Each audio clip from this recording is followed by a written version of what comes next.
Hello guys, আসসালামু আলাইকুম। কেমন আছেন সবাই? আশা করি সবাই ভালো আছেন। আজকে আমাদের মানাং থেকে ব্যাক করার পালা। তো আজকে আমি আপনাদের এই ভিডিওতে সমগ্র রাস্তা তুলে ধরবো, মানাং থেকে একেবারে পোখরা পর্যন্ত। রুট কন্ডিশন কেমন ছিল, কিভাবে কোন রুট দিয়ে আসলাম এবং আসার পথে ছোটোখাটো দুর্ঘটনা ঘটলো, তো সবই আপনাদের মধ্যে তুলে ধরবো এই ব্লগে। শুরু করা যাক, লেটস গো।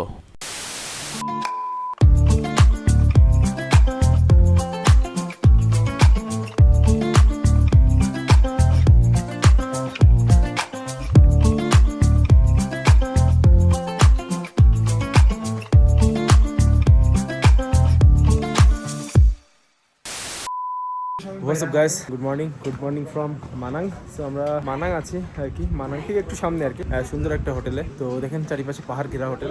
এখন বের হয়ে যাবো মানাং থেকে আমাদের ডেস্টিনেশন কাঠমান্ডু। তো কাঠমান্ডু যেই আমাদের ব্রেক হবে, এখন যতদূর যাইতে পারি আজকে ইনশাল্লাহ। আর যে হোটেলটা ছিলাম, হোটেলের রাত্রে এসেছিলাম বিধায় দেখায়নি। এখন যাওয়ার পথে টোটাল ভিডিওটা দেখাবো মানাংয়ের। আবার সেই ভয়ঙ্কর মানাং এক্সপ্লোর করবো। সারাটা দিন রাত হাঁটা লাগছে 3 দিন, এই কারণে শরীরটা একটু খারাপ। সব বিষয় না, তারপরেও ধীরে আগে যাবো, রেস্ট নিলে ঠিক হয়ে যাবে। এই যে সবাই কাছে রেডি গোছগাছ করে এখন এখান থেকে বেরোয় পড়বো। হোয়াটসঅ্যাপ গাইস, বিসমিল্লাহ রহমান রহিম। মোটামুটি আমাদের যে প্ল্যান ছিল, প্ল্যানের টার্গেট অ্যাচিভ করে ফেলছি। কাঠমান্ডুতে ফেরার পালা। আজকে 16 তারিখ। আমরা কাঠমান্ডু নেপাল আসছিলাম 5 তারিখ। দেখতে দেখতে 11টা দিন 10টা দিন চলে গেল চোখের পলকে। আমরা ভেবেছিলাম যে এত দিন কীভাবে কাটবে, কিন্তু আসলে সময় কত তাড়াতাড়ি ফুরাই গেল। সামনে দেখেন দানব আকৃতির পাহাড়, অনেকগুলো পাহাড়। আমরা এখন টপকে টপকে আমাদের যাইতে হবে।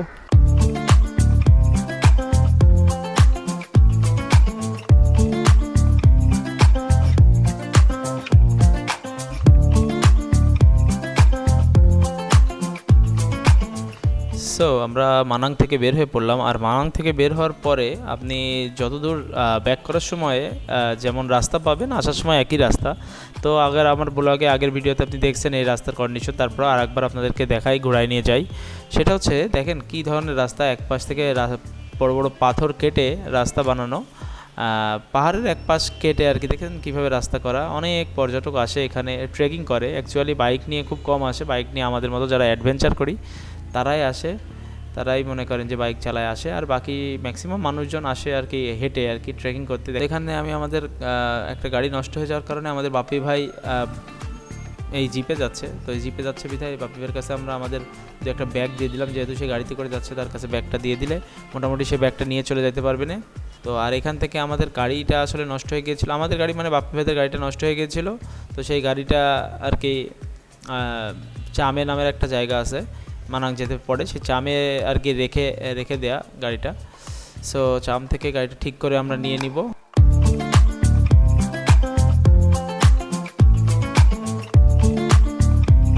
সো আমরা যাইতে যাইতে চামে চলে আসলাম। আর এসে দেখলাম যে আমাদের গাড়িও প্রায় রেডি। তো দেখতে পাচ্ছেন সামনে বাপি ভাই দাঁড়ায় আছে যে বাইকটা, এটাই হচ্ছে এক্সপালসটা। এটার ইঞ্জিন সিজ করছে এক প্রকার, কারণ এই গাড়িটা একটু প্রবলেম ছিল। আমরা নেওয়ার সময় আসলে বুঝতে পারিনি, পরবর্তীতে আমরা ট্যুর করার ক্ষেত্রে এটা বুঝে ফেলছি আর এখান থেকে গাড়ি ঠিক করছি। এবং এখানে আসলে দুর্গম জায়গা, এই কারণে মিস্ত্রিও পাওয়া যায় না। সো আমরা যেখানে ছিলাম সেখান থেকে এত দূর পর্যন্ত গাড়িটা রেখে আমাদের ওখানে যাইতে হয়েছিল। সো তারপরে ওখান থেকে বের হয়ে আমরা চলে আসলাম চেকপয়েন্টে। চেকপয়েন্ট থেকে পারমিশন নিয়ে আমরা আরেকটা সেল লাগালাম, এটা হচ্ছে ব্যাক করার জন্য। সো সেখান থেকে আমরা ব্যাক করে দুর্গম রাস্তা ধরে আমরা যাওয়া শুরু করলাম, মানাংয়ের সেই দুর্গম পথ ধরে। এবং দেখছেন পুরো রাস্তায় অফরোড, ম্যাক্সিমাম রাস্তায় অফরোড। এখানে কোনো আর দূরে সুন্দর সুন্দর পাহাড়গুলো দেখা যাচ্ছিলো, এইগুলো দেখে আসলে খুবই ভালো লাগতেছিল। কাদামাটির রাস্তা, আসলে বৃষ্টির কারণে ল্যান্ডস্লাইডিং হয়, দুই পাশে মাটিগুলা ঝুড়ো মাটি হয়ে যায়। সো এই কারণে পাহাড় ভেঙে পড়ে। আসলে ম্যাক্সিমাম ক্ষেত্রে বলা যায় যে এটা হচ্ছে অফরোডিং করার রোড আর কি। এফজেড ভার্সন 3 চালাচ্ছি, তো এফজেড ভার্সন 3-র জন্য এই রাস্তা না, তারপরেও এটা দিয়ে আমি মোটামুটি ধুমায় চালায় কভার করে দিছি। আমাদের আর বাকি দুইটা এক্সপালস গাড়ি ছিল, সেই দুইটা, একটা তো ইঞ্জিন সিজ করেছে আর একটা গাড়ি রিসার্চ চালাচ্ছে। তো যাই হোক, এর ভিতর থেকে অনেক বড় বড় ট্রাকগুলোও দেখি পার হচ্ছে এবং ম্যাক্সিমাম মানুষ এই রোডে আসে হচ্ছে ট্রেকিং করতে আর কি। দেখেন কি বড় বড় পাহাড়, আর মাঝপথে আস্তে আস্তে চলে আসলাম একটা সুন্দর ঝর্ণার কাছে। দেখেন ঝর্ণাটা অনেক সুন্দর, একটা ঝর্ণা রোড সাইডে। এরকম অহরহ মজার দৃশ্য আপনি নেপালে আসলে দেখতে পাবেন। নেপালে আসলে আমার কাছে মনে হচ্ছে শান্তিপ্রিয় একটি দেশ এবং মানুষগুলো খুবই শান্তিপ্রিয়। আমি আসলে মুগ্ধ হয়েছি নেপালে এসে, আবারও ইনশাল্লাহ আসবো। এই রাস্তাগুলো যখন ঠিক হয়ে যাবে তখন হয়তো বা আর এই অ্যাডভেঞ্চারের মজা থাকবে না, বাট এটাও একটা মনে করেন যে স্মুথলি তখন মানুষ আসতে পারবে। তো গ্রামগুলোর ভিতর থেকে যখন যাচ্ছি, দুই পাশে কত গহীন গ্রামে মানুষজন বসবাস করে।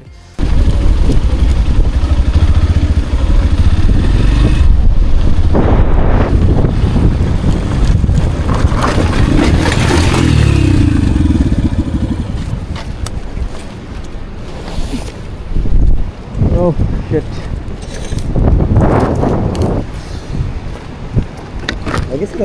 না লাগেনি, স্লিপ করলো ওটা কিসে, মালা লেগেছে। পুলিশটা উঠান তো, উঠবে দাঁড়ান।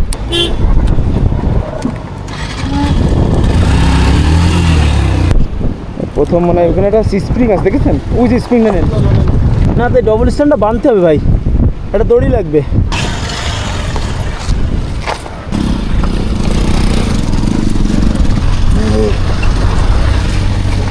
দাঁড়ান দাঁড়ান, স্প্রিং লাগানো সম্ভব হলো না, অনেক টাইট ডাবল স্ট্যান্ডে তো।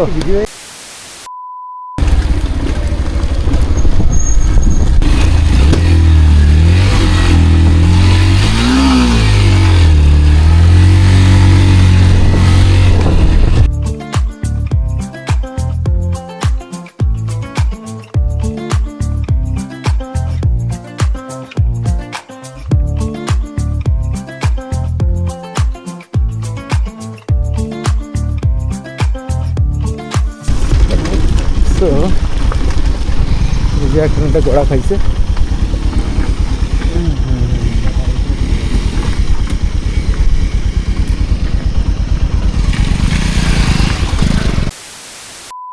ভাইটা কথা বলবো, बोलो भाई কেমন লাগছে ট্যুর? भाई मोस्ट हिंदी तो डायलॉग दे, बहुत अच्छा लग रहा था। मुझे हिंदी नहीं आता, मुझे बांग्ला नहीं आता। জায়গায় ভাই আমি পরে জায়গায় উঠছিলাম, গড়াগড়ি খাইতে খাইতে যাচ্ছি। ওই যে হাঁটুর মালা গেছে ব্যক্তির, ডায়াবেটিক্সের। বেরো যায়। তো এই হচ্ছে সেই ওয়াটারফল।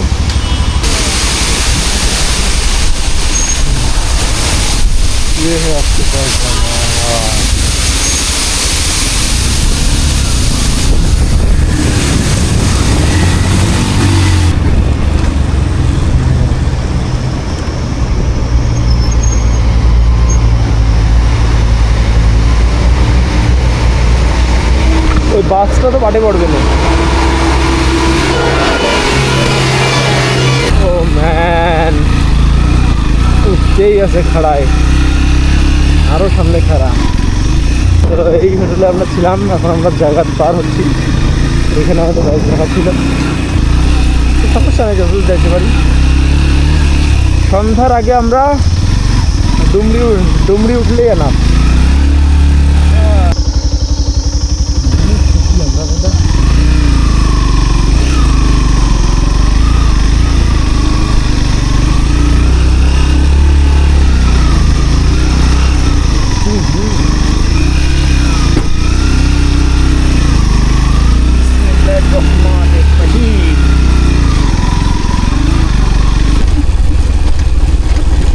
দেখেন রোড কন্ডিশন, এই রোড দিয়ে কোথায় গেছিলাম মানে ভাবলেই ভয় করতেছে। সত্যি কথা, একেবারে বাস্তব কথা চিন্তা করলে ভয় করতেছে। কালকে রাত্রে যখন শুয়েছিলাম, হঠাৎ করে মাঝরাতে মনে হচ্ছে আমরা কত দুর্গম একটা জায়গায়। হ্যাঁ, তো 25 কিলো মতো আছে। এ যাই বলেন ভাই, দরকার ছিল লাইফে এরকম একটা জায়গা, এরকম একটা জিনিস। কারণ এরকম একটু দরকার ছিল। হ্যাঁ, এই কত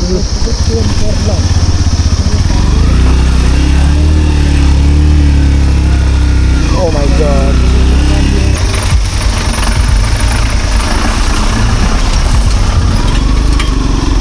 অবস্থা রাস্তা।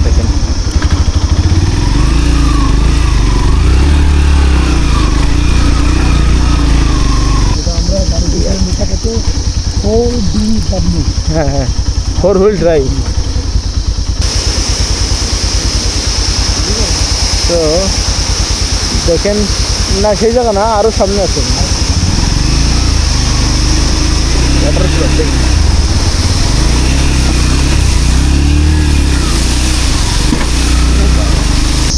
তো আমরা প্রায় ভাঙাচুরার কাছাকাছি।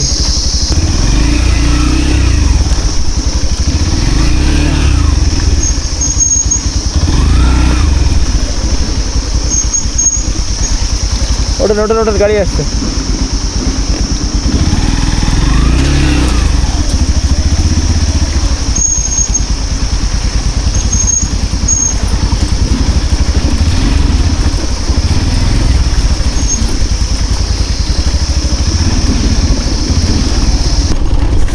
এই হচ্ছে সেই ওয়াটার ড্রাম, পানি বিদ্যুতের একটা জলবিদ্যুৎ থেকে পাহাড়ের পানি আটকায় জলবিদ্যুৎ, দেখেছেন পাহাড়ের পানি আটকায় বিদ্যুতের জলবিদ্যুৎ বানায় ফেলাইছে। নেপালের সিস্টেম আছে প্ল্যান। এই কিরে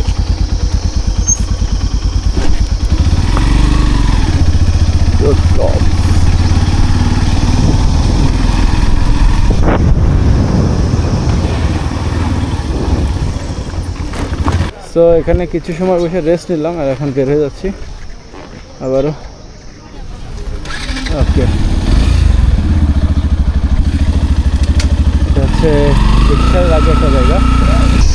তো আমরা মোটামুটি সময় দেখছি বলা যায়।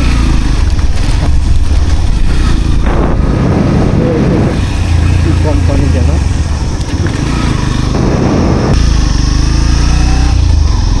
বুঝছেন, এটাই হচ্ছে আমাদের নেপালের একটা মাত্র প্রাণের পানি পড়তেছে। আপনি যদি মানাং যান তাহলে আপনাকে এখানের পাড়ি দিতে হবে। একটা